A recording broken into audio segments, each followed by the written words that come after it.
Olá, aqui é o Túlio Faria do DevPleno, seja muito bem-vindo a mais um vídeo aqui no canal.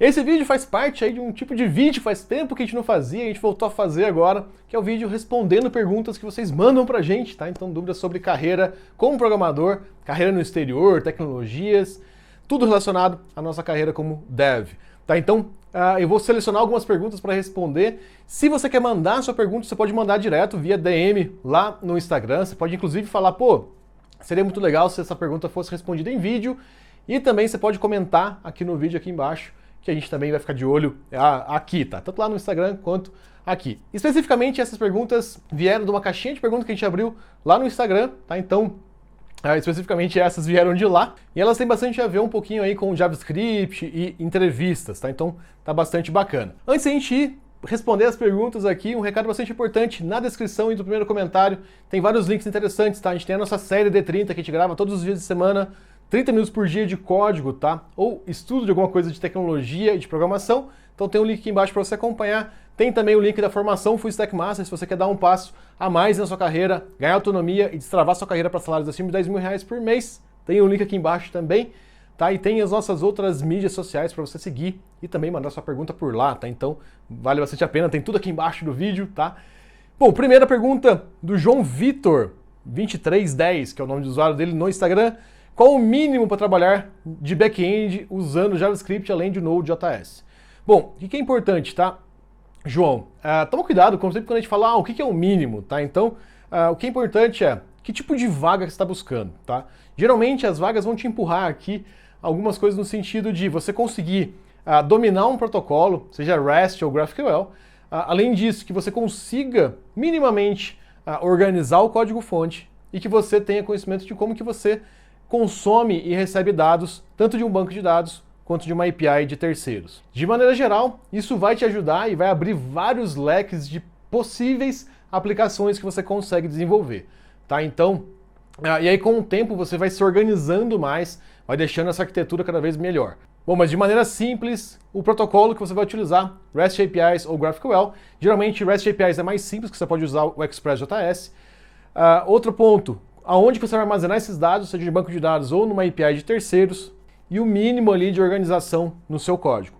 Eu falo mínimo porque é mínimo mesmo, tá? Um pouquinho de racional, 2, 3 camadas, um básico de MVC já tá ok para você resolver o back-end. Lembrando aqui que você perguntou o mínimo, né? Então estou respondendo o mínimo. Mas, João, uma coisa que é bastante importante, tá? Toma cuidado quando a gente fala mínimo, né? Então seria legal você explorar o tipo de aplicação que você quer resolver.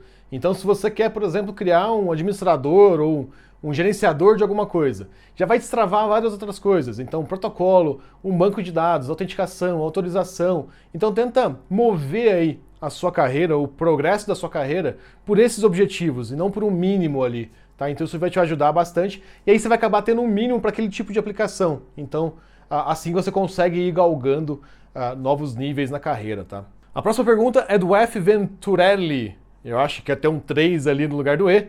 Ele comentou qual é um roadmap para sair de júnior para pleno, pragmático e mastigado, se possível. Pessoal, o grande detalhe é o seguinte, muita gente confunde o nível com o que você tem de conhecimento, tá? E na verdade, o grande detalhe é que não tem relação, tá? O nível, cada empresa tem o seu. Então você pode ser júnior numa empresa, ser pleno em outra, ser sênior em outra, tá? As empresas variam muito, tá? Então é importante você saber que essa senioridade, ela está muito mais relacionada com a sua prática, com o seu tempo de carreira, quanto que você já ganhou de cicatriz aí na carreira do que o que você sabe de verdade. Isso é uma curiosidade. Já contei algumas vezes, o pleno do Dev Pleno não é o pleno de júnior, pleno e sênior, tá? O pleno é de ser um programador com plenitude, tá? Então feliz na carreira, que consegue resolver os seus desafios, que não se estressa, tá? É nesse sentido de plenitude e não de nível. Então se você quer um roadmap especificamente para sair de júnior para pleno, o que eu te aconselho é prática. Põe a mão na massa, tá? Então não importa muito ali os conteúdos em si. O que importa de verdade é o quanto que você aplica dos conhecimentos e dos conteúdos que você domina. E aí você pode estar se perguntando, pô, mas beleza, como é que eu faço se eu não consigo aplicar aonde eu estou trabalhando? Felizmente a área de computação é a mais inclusiva que eu conheço pelo menos. Por quê? Se você consegue fazer isso na sua máquina, você consegue baixar, criar softwares para você ganhar experiência. Então, muitos dos multi-tenants que eu já fiz, os meus SaaS, etc., surgiram de estudos que eu fiz sozinho, side projects, pet projects, cada um tem um nome bonito para isso, mas seus projetos de estudo. Então inventa moda nos seus projetos de estudo, coloca a prática de verdade, toma decisão, entenda por que você tomou aquela decisão naquele projeto seu. Um exemplo que eu gosto sempre de citar aqui é inclusive o que eu faço com a minha carreira. Então, atualmente eu sempre estudo no domingo, né? Então meu domingo é sempre de estudos ali, é onde eu estudo um pouco mais. E eu sempre fico testando coisas diferentes. Então, por exemplo, estou testando o Rasura, né, para fazer uma API em GraphQL. E aí eu comecei a estudar, falei, pô, legal, preciso criar uma aplicação para entender um pouco melhor o Rasura. Coloquei em produção. Tá? Na verdade, ainda não em produção, mas estou desenvolvendo para colocar em produção uma aplicação usando o Rasura. Então, o que é legal de fazer isso? Pega uma tecnologia, esmiuça ela, tira o máximo que você consegue dela, com aquelas limitações que você colocou. E argumente as decisões que você tomou para usar aquela tecnologia. No meu caso, por exemplo, por que eu estou usando o Rasura? Porque, pô, beleza, o que eu estou criando aqui, o que eu preciso, acho que são 4 ou 5 tabelas no banco de dados. E eu falei, pô, beleza, por que não usar o Rasura? E aí eu falei, pô, por que não usar o Firebase para autenticação? E aí você começa a decidir, pô, por que eu usei o Firebase? Tá? É isso que vai te ajudar a chegar no nível de senioridade. Você colocar a mão na massa e conseguir argumentar as suas decisões. Tá? Então, quanto mais você consegue, ok, por que o Túlio está usando o Firebase para autenticação? Porque eu consigo injetar o que eu quiser de lógica e ele cuida da senha para mim. Então, por exemplo, consigo mandar um e-mail customizado, consigo fazer rotação de token automaticamente. Então, você tem várias coisas que faziam sentido para esse projeto meu. Eu consigo argumentar e explicar o porquê que eu estou usando aquela tecnologia. E além disso, é lógico, eu coloco a mão na massa. E um ponto que é bastante importante, coloque no ar, tá? Então uma coisa que ajuda bastante é você fechar esse ciclo. Então, você descobriu ali a tecnologia que você está estudando, você começou a argumentar suas decisões, você implementou, coloca no ar, tá? Então, nada como você tirar da sua máquina e colocar no ar, nem que rode por um dia. Ou fazer igual a gente fez, né? A gente fez no D30 um SaaS do zero. Eu coloquei ele no ar um dia, depois tirei, só pra gente testar. Pô, funcionou o custom domains, funcionou tudo, tá bom, posso tirar agora. Tá? Então, você completou esse ciclo, esse fluxo ali, esse ciclo de experiência foi completado. E é isso que vai fazer você sair de júnior, ir para pleno, ir para sênior e assim por diante. E a última pergunta para esse vídeo, o Cássio000 perguntou quais as principais perguntas nas entrevistas técnicas para Dev Front-End. Cássio, seguinte, muitas vezes, e é onde eu foco, tá? Foca em entender os fundamentos, tá? Então, se você está aplicando para uma vaga front-end de React, entenda os fundamentos. Entende o que é um componente, state, etc. Tá? Então, entenda o fundamento daquilo. Mas o mais importante aqui, não foca nas principais perguntas.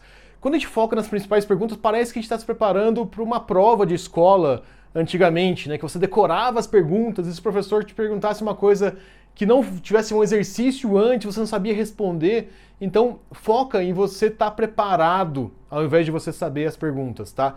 Então, por que isso é importante? Porque muitas vezes você vai estar nervoso com alguma outra coisa e vai acontecer alguns outros pormenores, e mesmo que você saiba aquela resposta, você não consegue responder. Já aconteceu comigo, por exemplo, de ser reprovado no algoritmo de calcular o ângulo dos ponteiros do relógio, que é extremamente simples, e é um clássico, inclusive, de algoritmos, e eu não consegui resolver. Né? Então, por que eu não consegui resolver? Eu estava nervoso, o recrutador estava nervoso, o cliente, né? Porque na verdade tinha um recrutador intermediário, mas tinha um cliente, o cliente também estava nervoso, então ficou uma tensão ali. Então, não necessariamente são as perguntas que você tem que saber, você tem que se preparar para poder responder qualquer pergunta, tá? Então, eu lembro de uma pergunta que me fizeram nas primeiras entrevistas que eu fiz, que era para explicar Redux sem usar desenhos. Né? Então, assim, me explica o Redux sem usar nada, nenhum artefato, nenhum artifício aqui, nada de desenho. Então, só explica com palavras. Nesse caso, eu tinha que explicar em inglês, inclusive. Então, como que você explica tal tipo de tecnologia? Esse tipo de coisa ajuda você a pensar que você tem que estar preparado, porque é o tipo de pergunta que não dá para você se preparar tão bem. Né? Então, muitas vezes eu respondia isso, inclusive em vários vídeos aqui no DevPleno, como que é o Redux, etc.